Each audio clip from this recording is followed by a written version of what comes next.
We are here with UPlay founder and DGN commentator and analyst Zoe Andyke. Zoe, welcome to Stockton. How are you doing this week? I'm doing great. Yeah, it's really nice to be back on the West Coast finally. And we hear that you are promoting a new release from UPlay. Do you want to tell us a little bit about that? I'd love to. Yeah, this is probably the most special and fantastic week of my life. The UPlay Disc Golf Basics, our curriculum, our basic teaching guide, is finally out for sale to the masses. It's on the market. This is something I've put over 10 years of my life into writing. And then over the pandemic, or since the pandemic started, a really focused 2 years of writing, editing, and producing the book. So it's nice to have it out. Well, tell us a little bit about the writing process. We know that you've been out doing clinics with UPlay. How much of that experience went into what you wrote in the book? Yeah, thanks for asking. Every single educational experience, whether it's been in a school, teaching a clinic, anything I've done with the women's leagues or youth groups all throughout the last 17 years, literally has been something important into writing this book.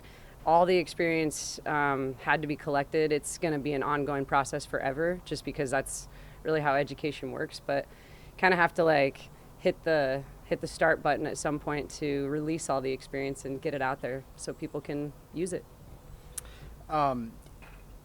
You said this is a book about the curriculum. Is this targeted towards teachers or students or both? Yeah, thanks. So this book is for everybody, first of all. It's the basic introduction to all of the technique that it takes to play disc golf at a basic level. So if any of you out there are looking to pick the sport up, this book is for you.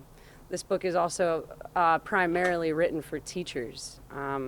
We've got it broken down from kindergarten age, elementary school teachers, all the way up through high school and college education. So it's a way to learn the terminology, the proper terminology, introduce the basics in a skills progression. So I guess the best way to introduce the topics so that everyone can pick it up easier, safer, and the information is so valuable because we've tested it over thousands and thousands of kids over multiple years.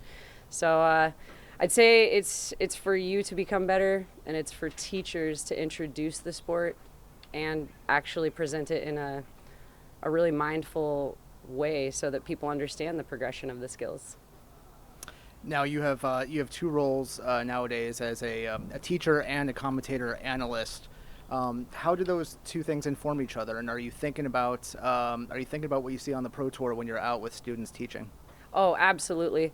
I think that in anything, no matter if it's sports or whatever topic it is, at the highest level, or to call yourself a professional, you need to constantly be just inside of your art or your craft. And so me being with the Pro Tour, I'm constantly traveling, analyzing the best, and I'm continuously breaking it down in an expertly tailored format for the newest players. So I think keeping it live in all categories keeps me at the top of my teaching game.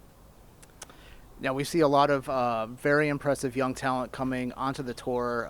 One that comes to mind, obviously, Gannon Burr, who got a big win last week. How soon do you think we're going to see a student inspired by UPlay coming out and succeeding on the tour? Great question. So you guys are already witnessing it right now. A young man by the name of Cole Radalin is actually the first of the UPlay youth to already be on the tour. And many, many more. We've got Ty Love out of Central Oregon also dipping in and out of the Pro Tour.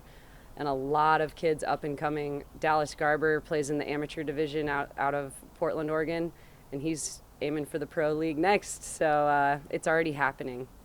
So cool. I'm going to pass it off to Matt from DGN. Hey, Zoe. Hi there. Question for you. Specifically in Stockton, talk about your involvement earlier this week on Tuesday. Yeah. So we teach a community connection or a school-based clinic at every Elite Series stop.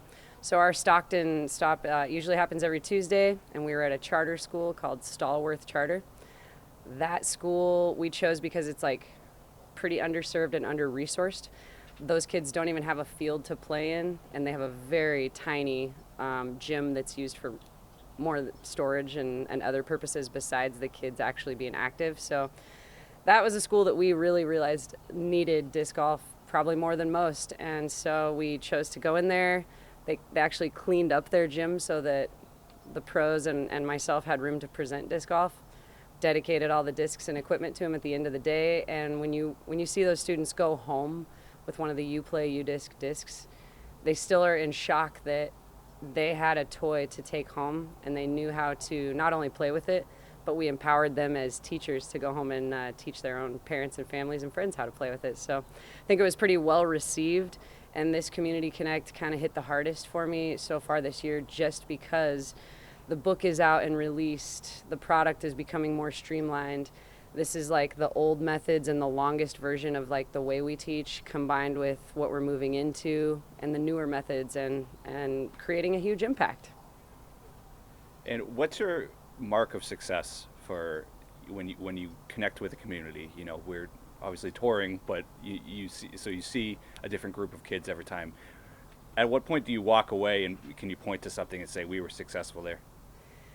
That is an awesome question, because there's a lot of marks. Obviously, we want a huge number of kids that we've taught, but it's really not just that.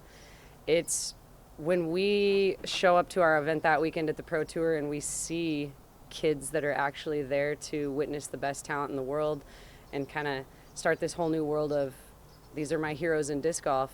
It's actually when you see the kids with the discs we just gave them on the course, and we've seen that this year, teaching their parents. It's also a huge mark of success to me is when the PE teacher emails me the next morning and they're saying, hey, we've started our disc golf curriculum today, the day after I left. What did you, and then they give me all kinds of good questions. What can I do for this, that, and the other until I get your book? But I feel like a mark of success is knowing that disc golf continues on after UPlay leaves, and we're seeing it at every stop so far. Thanks, Zoe. Congratulations, and thanks for joining us. Thank you so much.